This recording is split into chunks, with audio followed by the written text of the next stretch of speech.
I recently did a healing on a teenage boy and he had a demon. Okay? He had a demon. Before I get into details of the healing, I want to let you guys know it's important that you pray over your kids. That you set intentions, that you asked that their soul is being healed and cleansed daily, several times a day if you have to, especially if your child suffers from depression, anxiety,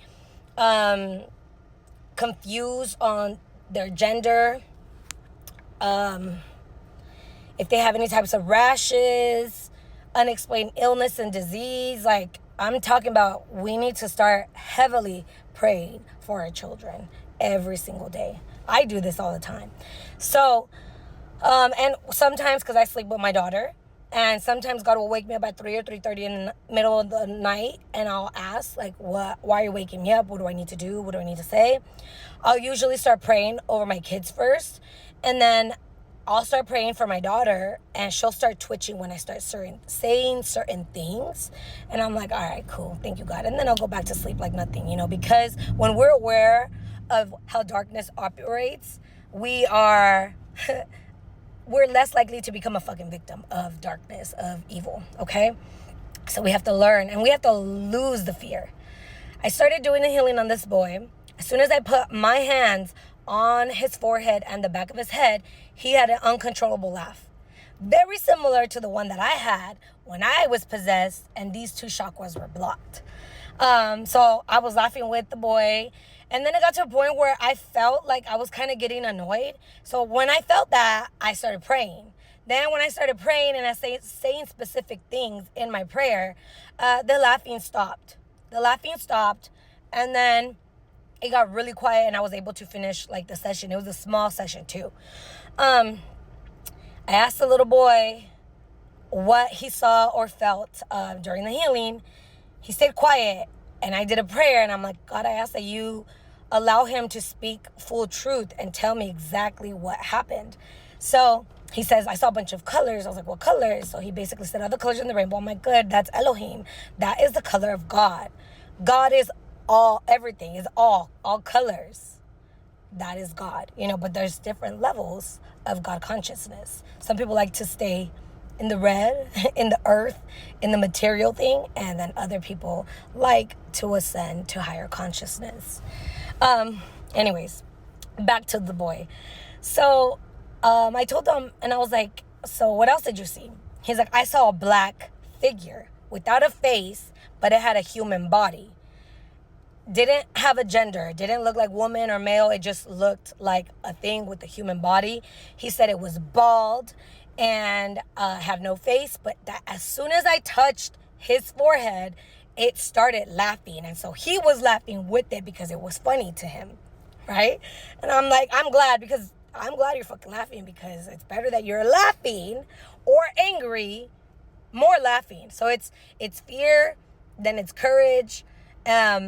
Oh no, it's anger, then it's courage. So you're better off being angry at evil or negative energies than to be scared of them, because they will eat off your fear. And if you don't have sacred rage, they will eat off that shit too. So you have to be careful. But anyways, so he tells me that. And then I was like, did it laugh at any other point or whatever? And he's like, no. When it stopped laughing, when the colors showed up, and all of a sudden the colors showed up and it was gone. And I was like, yeah, I wasn't laughing anymore, huh? It was not laughing anymore. Shit was not funny anymore once God pulled through with all the colors to cleanse and heal that area. Because what happens is we need to see these entities as patients, not to be scared of them, like low-key feeling sorry for them. And because they don't know, they've been disconnected from source for so long, they don't know how good that feels. It actually feels very scary to them. So at first they're gonna laugh, and then once they're getting taken out, nobody's laughing but the person now. Now that person's full of joy. I checked that boy's aura, and he had a dirty throat and he had a dirty stomach. Now you could still see some blue in his throat chakra, but his sacral, black. All black when I checked his aura. I was like, okay, that makes sense why the last time I did a healing on this boy, he said he felt waves in his stomach. Like he didn't see colors, he just felt a lot of sensations in his stomach, which makes sense. And so, yeah, that boy was getting rashes in his neck and on his arms and something kind of like dandruff cradle cap on his head. As soon as I saw that he had issues with his head, I knew immediately there was some energy trying to block his intuition and block his connection to God. That little boy didn't want to be hugging people anymore. He said that was weird. And to me, it's like, what energy is whispering in that child's ear that he thinks it's weird to hug his family, to hug his mom, when he used to cuddle his mom all the time? You know what I mean? So I'm like, what energy has he picked up somewhere that needs to go? This kid also rarely goes out and gets sun. This kid always likes to wear black. These are all tall signs that a child is being oppressed demonically.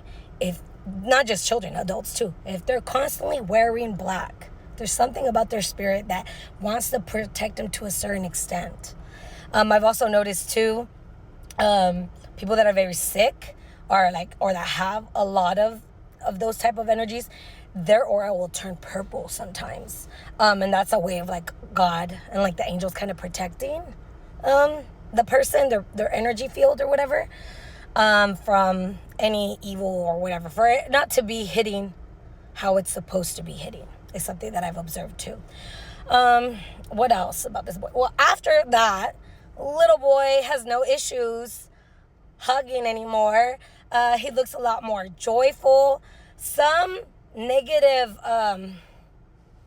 people decided to cut him off, which is crazy too, because he wanted to cut people off and be like a loner as well too, which I thought was a sign as well, which it confirmed to me.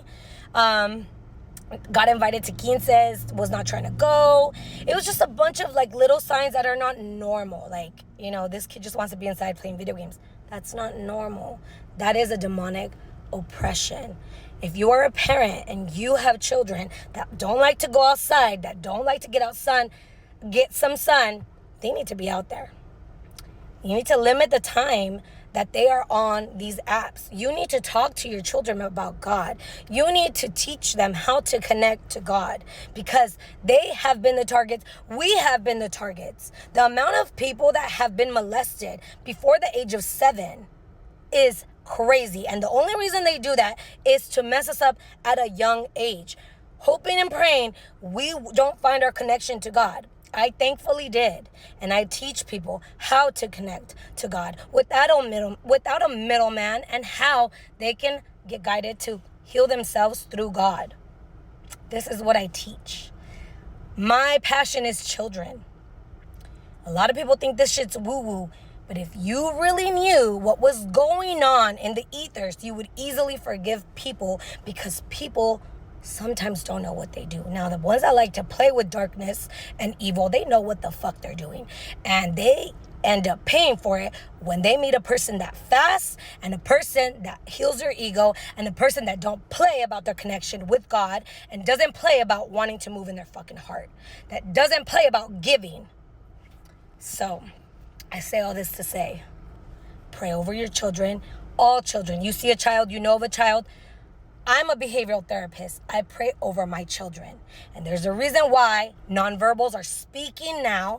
There's a reason why kids that were not able to hold eye contact. There's a reason for this all. And we have to get connected to God so we can see the truth of what truly is going on. Love you guys.